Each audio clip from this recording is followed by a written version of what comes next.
So you did it. You stared at that screen and saw the word pass on your board exam results. First off, a huge congratulations. You are officially a psychiatric mental health nurse practitioner. But let me tell you a little secret. The 90 days between passing that exam and actually seeing your first patient, that could be one of the most stressful parts of your entire career. That's exactly what we're going to do today. We're going to bridge that gap. And look, if that quote hits home, you're not alone, not by a long shot. It's a totally normal feeling. This gap, it's this crazy whirlwind of paperwork, these massive decisions, and a really big mental shift from feeling like a student to actually being a provider. But hey, that's why we're here. We're going to walk you through that credentialing maze. We'll dive into the whole inpatient versus outpatient debate. We're going to tackle that all-important mindset shift, and we'll wrap it all up with a super simple checklist so you're ready for day one. All right, first things first. Let's talk about the biggest and honestly most annoying hurdle you're going to face right after passing your boards. The absolute mountain of administrative tasks. Welcome to what I like to call Paperwork Purgatory. Okay, so this is probably the most important thing to get your head around right now. That word, provider. It's not just a fancy new title for your email signature, it's a full-on legal status. You can't just stroll into a clinic and start seeing patients. Nope. You need the state to say you're good, the federal government to register you, and all those insurance companies to give you the green light before you can legally practice and, let's be real, get paid for all your hard work. So let's break it down into what I call the big three. First up, state licensure, and I mean it. The day you see that pass result, you should be filling out that application. It's the first domino. Next, get your NPI number. That's the easy part. It's fast and it's free. Then you'll apply for your DEA registration, which, fair warning, is going to cost you a few $100 and involves a whole lot of waiting. And finally, credentialing. This is the big one, folks. This is where your new job and the insurance companies comb through every single piece of your history to verify you are who you say you are. This part alone can easily take 60 to 90 days. You want to know the most frustrating part of all this? How many times you have to submit the exact same documents? So please, do this for me and for your own sanity. Create a credentialing folder on your desktop right now. Scan your diploma, your transcripts, your RN license, your new board certification, everything. You will be asked to upload these files over and over and over again. Having them all in one spot, ready to go? Trust me on this one, it is an absolute game changer. Okay, so let's say all your paperwork is in, you're officially in the waiting game. Now it's time to tackle that next huge decision. Where are you actually going to work? And this brings us to the great debate for every new PMHNP. Inpatient or outpatient?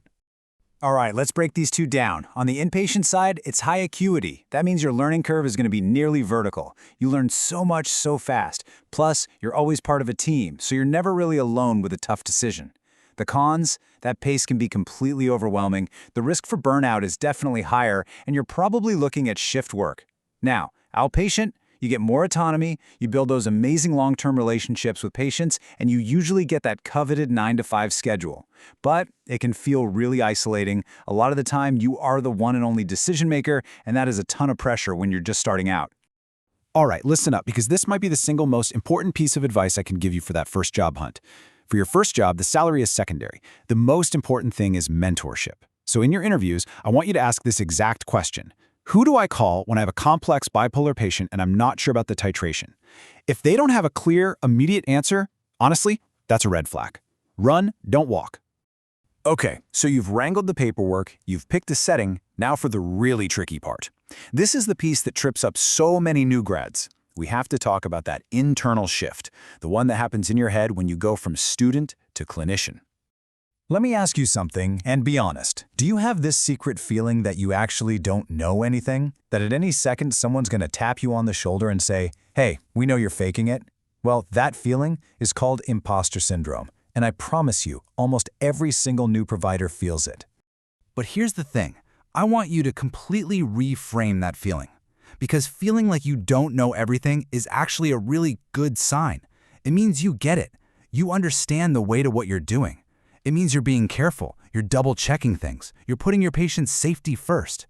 That caution, it's not a weakness, it's your superpower right now.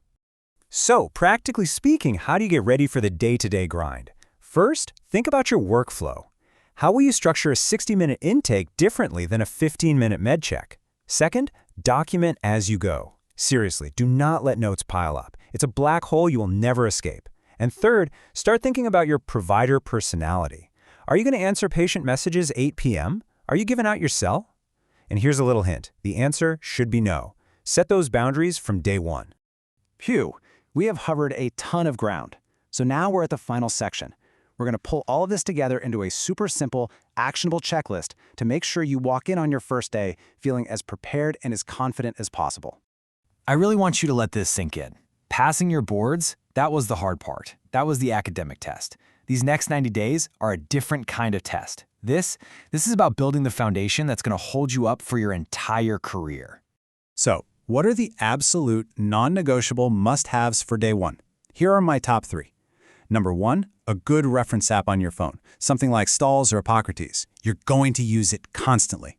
Number 2, a pair of really, really comfortable shoes. Believe me, your feet will thank you.